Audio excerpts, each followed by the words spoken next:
నిద్ర లేపుతాయి. ఆహ్లాదకరమైనటువంటి వాతావరణంలో వాటి పని అవి చేసుకుంటూ పోతుంటాయి. కాలక్రమంలో అనేక పరిణామాలు చోటు చేసుకుంటున్నాయి. అయితే పక్షి జాతి అంతరించే ప్రమాదం ఉంది. దీనిపైన ఒక మూవీ సైతం వచ్చింది. ఆ రజనీకాంత్ నటించినటువంటి ఆ 'రోబో 2' పక్షిరాజు పాత్ర కూడా మనం చూశాము. ఈ క్రమంలో కరీంనగర్‌కి చెందినటువంటి పక్షి ప్రేమికుడు 10 సంవత్సరాలుగా తనదైన శైలిలో బర్డ్స్‌ని పెంచుతున్నారు. పక్షులకి ఆవాసం ఏర్పాటు చేసుకుంటున్నారు. ఉదయమే టంచన్‌గా పిలిచినట్టుగా వచ్చి ఈయన పెట్టేటువంటి ఆహారాన్ని స్వీకరిస్తున్నాయి. వివిధ రకాల పక్షులున్నాయి. మనం చూస్తున్నాం ప్రస్తుతం ఇవి లవ్ బర్డ్స్ ఉన్నట్టున్నాయి. దీనికి సంబంధించి ఒకటి నిత్యము ప్రతినిత్యం కూడా వాటికి సంబంధించినటువంటి ప్రత్యేకంగా తెచ్చినటువంటి ఫీడ్ వేస్తున్నటువంటి పరిస్థితి. అసలే ఎండాకాలం మండిపోతుంది. నీటి సౌకర్యం కల్పించాలి, ఆహారం కల్పించాల్సినటువంటి బాధ్యత ప్రతి ఒక్కరి మీద ఉంది అనేటువంటి ఇండికేషన్ ఇస్తూ ఇక్కడ నీటి తొట్టిలు లాంటివి కూడా ఏర్పాటు చేయడం జరిగింది. ఈ జనరల్గా ఇవి చూస్తున్నాం. దీనిలో కొన్ని మొక్కలు ఏర్పాటు చేశారు. ఈ వడ్ల గింజలు, నీరు ఏర్పాటు చేసి వీటికి ఆవాసం ఏర్పాటు చేస్తూ ఔరా అనిపిస్తున్నటువంటి పరిస్థితి. ఈ మార్చి 20వ తేదీ ప్రపంచ పక్షి దినోత్సవం జరుపుకోవడము చాలా కాలం నుంచి జరుగుతుంది. అసలు వీరికి ఇలాంటి ఆలోచన ఎందుకు వచ్చింది? ఎప్పటి నుంచి ఈ బర్డ్ లవర్గా మారారు? మనతో మాట్లాడడానికి రమేష్ ఉన్నారు, అనంతుల రమేష్. వారిని అడిగి మరింత సమాచారం తెలుసుకుందాం. So hi Ramesh. యా నమస్తే. ఏంటి పరిస్థితి? మీరు ఎప్పటి నుంచి ఈ బర్డ్ లవర్గా మారారు? ఎందుకు ఇంత ఇష్టం కలిగింది? ఏంటి, ఎట్లా చూడొచ్చు? ఫస్ట్ మా కుటుంబ నేపథ్యం పల్లెటూరు నుండి వచ్చాము. చిన్నప్పుడు పూరి గుడిసెల్లో పని చిన్న చిన్న నివాసాలు ఏర్పరచుకొని కిలకిలామంటూ ఉదయాన్నే నిద్ర లేపే పిచ్చుక జాతి అంతరించిపోతుందని తెలుసుకున్నాం. ఒకప్పుడు పిచ్చుకలు ఇంటికి వస్తే అవి ఒక సంతోషకరమైన వాతావరణం, ఆహ్లాదకరంగా ఉంటుండే. పిచ్చుక జాతి అంతరించిపోతుందని తెలుసుకొని పట్టణాలలో కూడా ఈ పల్లెటూరు వాతావరణం కల్పిస్తే ఈ పిచ్చుకలు వస్తాయన్న ఒక ఆలోచనతోటి మా ఇంటి వాతావరణాన్ని వాటికి ఒక పల్లెటూరు వాతావరణంలాగా చేయడం జరిగింది. మట్టి పాత్రల్లో నీళ్లు మరియు తినడానికి గింజలు ఏర్పాటు చేయడంతో అవి చాలా వస్తూ ఉన్నాయి. ఇప్పటికీ పొద్దున్న ఉదయం 6 నుంచి 7 గంటల వరకు ఇంటి నుండి వచ్చి సందడి చేస్తాయి. అంటే దీనికి సంబంధించి మీరు ఇచ్చే మెసేజ్ ఏంటి అంటే, దాదాపు 10 ఇయర్స్ నుంచి ఒక బర్డ్ లవర్గా మారారు. దీనికి సంబంధించినటువంటి ఆహారము, నీటి సౌకర్యం కల్పిస్తున్నారు. అయితే చాలామంది వారి వారి బిజీ స్కెడ్యూల్తోని ఏమీ పట్టనట్టుగా ఉంటారు. వాళ్ళకి మేమేం మెసేజ్ ఇస్తారు? ఈ ఉరుకుల పరుగుల జీవితంలో ప్రతి ఒక్కరూ బిజీ హడావిడి జీవితాన్ని కొనసాగిస్తున్నారు. వీటి కోసం ఒక అర్ధగంట కేటాయించినట్టయితే ఈ పిచ్చుక జాతిని మనం సంరక్షించిన వాళ్ళమవుతాం. వాళ్ళ ఇంటి ఆవరణంలో మట్టి పాత్రలలో నీళ్లు, తినడానికి బియ్యం గింజలు ఎత్తే మాత్రం అవి వాటి హక్కుగా వచ్చి ఇంటి నిండా సందడి చేస్తాయి.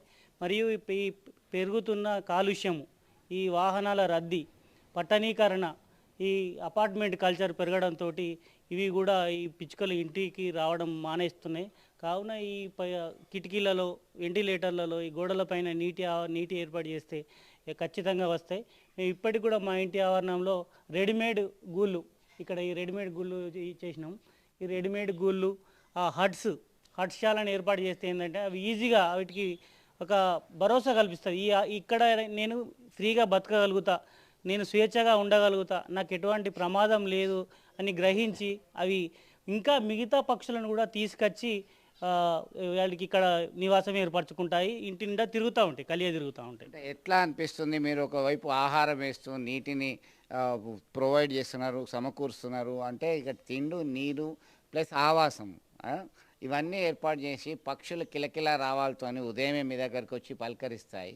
తర్వాత వాటి పని అవి తిరిగి వస్తాయి. ఇది ఒక అడ్డగా భావిస్తాయి, హక్కుగా భావిస్తాయి. ఎట్లా అనిపిస్తుంది? చాలా సంతోషంగా ఉంది. నేను మొదటి సంవత్సరం స్టార్ట్ చేసినప్పుడు మామూలుగానైతే ఒక నూనె డబ్బా, ఖాళీ నూనె డబ్బాతోటి నేను ఒక చిన్న ప్రయోగం చేశాను. దాని నిండా గింజలు వేస్తే ఫస్ట్ అప్పట్లో 1-2 వచ్చాయి.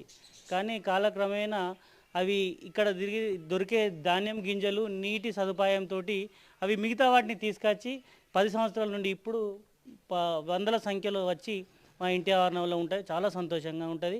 మా కుటుంబంలోని మా ఆవిడ కానీ, మా పిల్లలు కానీ కూడా వాళ్ళు కూడా వాటి కోసం సమయం కేటాయిస్తారు.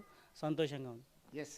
మీ మీరు చేస్తున్నటువంటి దీన్ని చూసిన తర్వాత మీ పరిసర ప్రాంతాల వాళ్ళు కూడా ఎట్లా భావిస్తున్నారు, చూడడానికి వస్తుంటారు? ఫస్ట్ మేము పెట్టడం చూసి మా ఇంటి పక్కల వాళ్ళు కూడా వెదురు కర్రలతోటి అట్ట డబ్బులతోటి చిన్న చిన్న గూళ్ళు తయారు చేసి పెట్టడం జరిగింది. ఇటుపక్క వాళ్ళు అటుపక్క వాళ్ళు పెడితే వాళ్ళ దగ్గర కూడా పిచ్చుకలు వస్తున్నాయి. ఇది చాలా సంతోషం, ఒకరిని చూసి ఒకరు ఇన్స్పైర్ అయ్యి ఇటువంటి మంచి పనులు చేస్తే సంతోషంగా ఉంటాయి.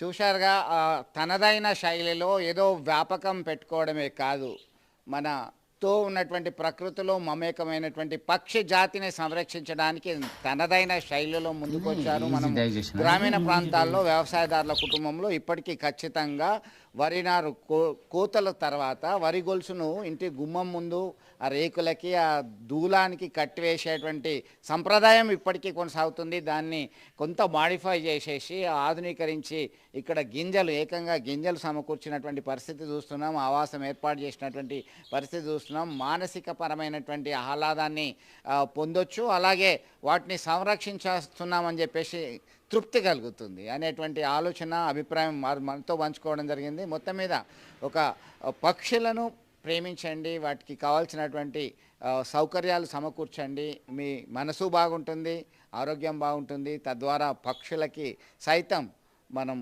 ప్రొటెక్ట్ చేసిన వాళ్ళం అవుతాం, రక్షించిన వాళ్ళం అవుతాం అనేటువంటి మెసేజ్ ఇవ్వడము చాలా అద్భుతమని మనము చెప్పవచ్చు. వీడియో జర్నలిస్ట్ సుమంత్తో కలిసి చంద్రశేఖర్, RTV, కరీంనగర్ నుండి. మరిన్ని వీడియోస్ కోసం ఛానల్ ని సబ్స్క్రైబ్ చేయండి, లేటెస్ట్ అప్డేట్స్ కోసం వాట్సాప్ ఛానల్ ని ఫాలో చేయండి అండ్ లింక్ డిస్క్రిప్షన్ లో ఉంది.